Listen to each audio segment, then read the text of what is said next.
Que va-t-il se passer le 16 septembre 2023?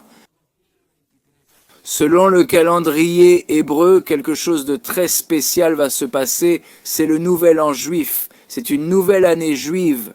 On l'appelle en hébreu Roch Hashanah.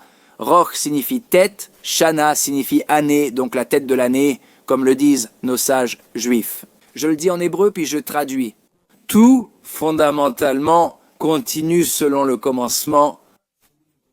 Donc, comme on dit en espagnol, commencer du bon pied. C'est-à-dire bien commencer, bien commencer, bien commencer.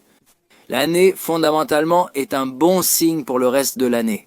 Donc, il y a quelque chose de très spécial que je veux partager avec toi. Dieu offre ce cadeau au peuple juif, évidemment à tout le monde. Un mois entier avant Rosh Hashanah, avant la nouvelle année, qui est le premier du mois de Tishri. Avant Tishri, le mois de Tishri, le mois en hébreu s'appelle le mois d'Elulel. Le mois d'Elulel est appelé Hodesh Haramim Vasilihot. C'est le mois de la miséricorde et du pardon de Dieu. En gros, c'est un mois entier que Dieu nous offre pour nous rapprocher de lui d'une manière spéciale. Toute l'année, il faut rester attaché et vouloir être lié à Dieu. Mais nos sages juifs, que nos kabbalistes juifs, nous enseignent que Dieu, pendant le mois d'Elul, un mois entier, que fait-il? Il descend d'une certaine manière, dit métaphoriquement, il descend sur notre terre, il descend jusqu'à nous reconnaître. On l'appelle en hébreu Amalek Basadeh, le roi qui descend dans le champ de façon métaphorique. Fondamentalement, évidemment, Dieu veut toujours notre lien, il veut toujours être proche de nous. Mais la manifestation divine est un peu différente, ou très différente. Pendant l'année en général, Dieu est un roi, évidemment. Donc, au niveau humain, comme lorsqu'on veut parler à un roi, il faut prendre rendez-vous et voir comment on arrive au royaume. Et il y a des gens qui surveillent, et il faut entrer dans une pièce, puis une autre, une chambre, encore une autre chambre. Ils disent « Attendez ici ». C'est un long processus.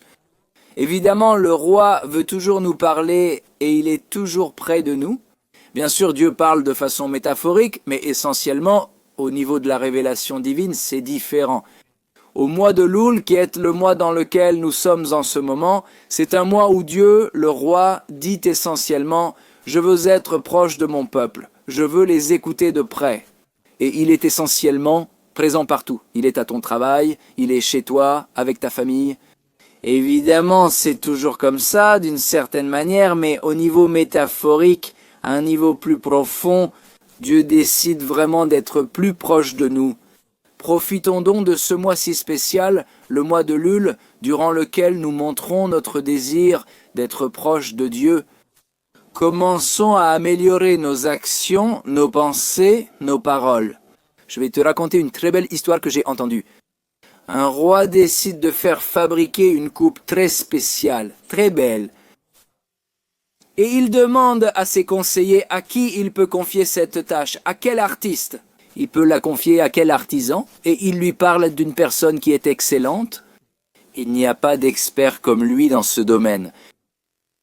Donc, il l'invite auprès du roi, ils ne lui disent pas que le roi veut faire une coupe, et il lui donne toutes les caractéristiques, une grande coupe avec des pierres précieuses. Ici, nous allons vous donner une très grosse somme d'argent. Vous en avez besoin de combien? Il dit, en 2 mois, je peux le faire. Puis, non, vous savez quoi? Le roi lui accorde 1 an pour le faire. Prenez votre temps, et cet argent, c'est beaucoup. Achetez tous les matériaux nécessaires, mais concentrez-vous sur la réalisation de cette coupe. Cette personne a reçu cet argent, il a été complètement abasourdi par la somme incroyable qu'on lui a donnée, et en gros, au lieu de commencer à travailler, qu'a-t-il fait? Il a commencé à voyager à travers le monde, 1 mois, puis un autre, puis encore un autre. Il a dépensé presque tout l'argent, 1 année à parcourir le monde. Soudain, 1 mois avant la date de remise de la coupe, il a eu une révélation, comme on dit dans l'expression, il s'est dit « Oula, dans 1 mois, je dois remettre la coupe au roi. Qu'est-ce que je vais faire ? Que vais-je faire ? Il rentre vraiment chez lui, dit-il. L'argent, ajoute-t-il. Avec ça, je peux acheter des matériaux, mais juste pour une mini-coupe avec de toutes petites pierres précieuses. Et ce mois-là, il travaille, il travaille, il travaille, il travaille et il travaille.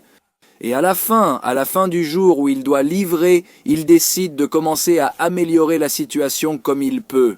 Il commence à acheter des boîtes en carton et il met le petit verre dans une petite boîte. Ensuite, il le met dans une boîte plus grande, puis dans une boîte encore plus grande, et ainsi de suite, jusqu'à une boîte géante. Et le roi arrive, la royauté arrive, et le roi arrive, et il dit « Roi, je vous ai préparé la coupe ».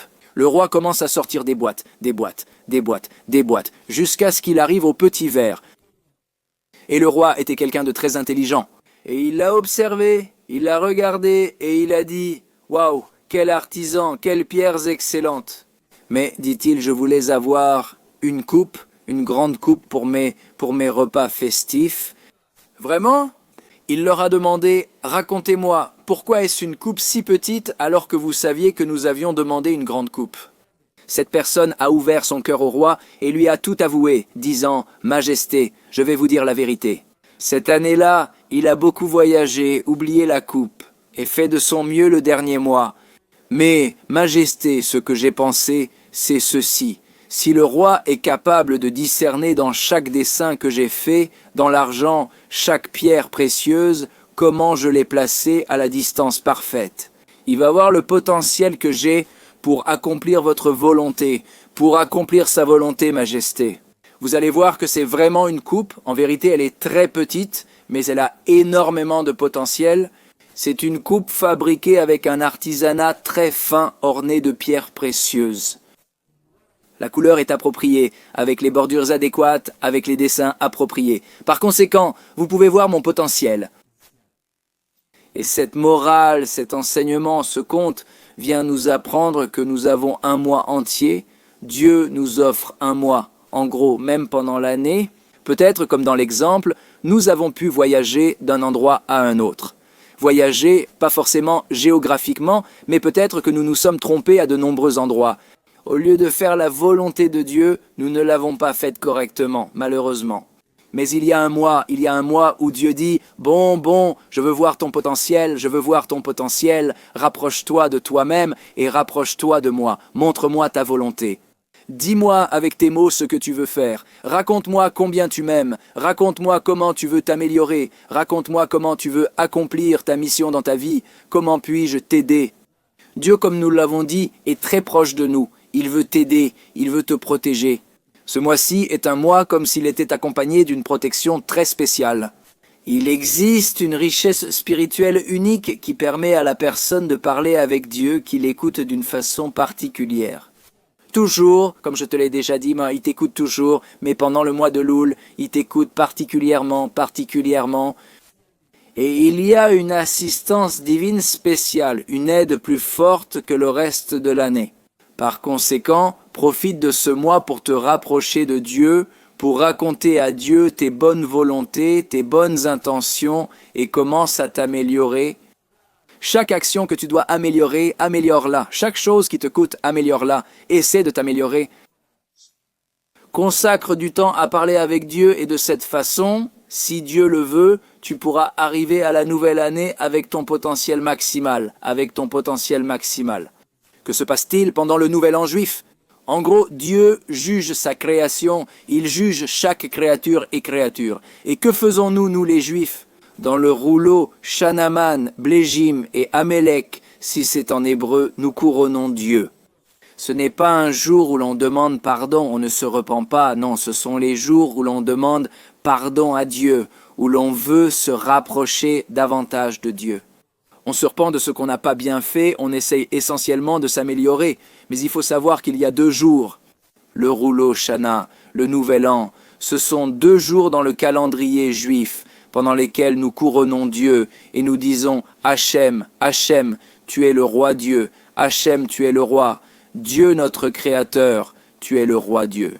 Avinu Malkeinu, tu es notre Père, notre roi. » Par conséquent, que nous sachions couronner Dieu dans un rapprochement total, dans un attachement total, et que nous ayons le mérite de corriger ce monde de façon plus précise et parfaite, dans lequel Dieu, au jour du jugement, juge toutes ses créatures et décide de l'abondance qu'il accordera à chaque personne et à chaque créature de sa création. Pour faire sa correction personnelle ainsi que la correction globale, Puissions-nous avoir le mérite de recevoir l'abondance. Incroyable d'être un cli, un récipient géant et infini pour recevoir l'abondance divine de Dieu. Pour faire la volonté de notre Créateur Tout-Puissant de la meilleure et la plus heureuse manière possible. Si cette vidéo t'a inspiré, je t'invite à visiter notre chaîne, à regarder d'autres vidéos et à réfléchir. Comment puis-je aider les gens que je connais? Amis, la famille, des personnes que je connais et à qui cette vidéo pourrait peut-être venir en aide. Et avec un clic, tu deviens une source d'inspiration, un motivateur. Donnes-tu vraiment du mérite aux autres pour qu'ils accomplissent leur mission dans le monde de la manière la plus juste et la plus heureuse possible? Succès et bénédiction.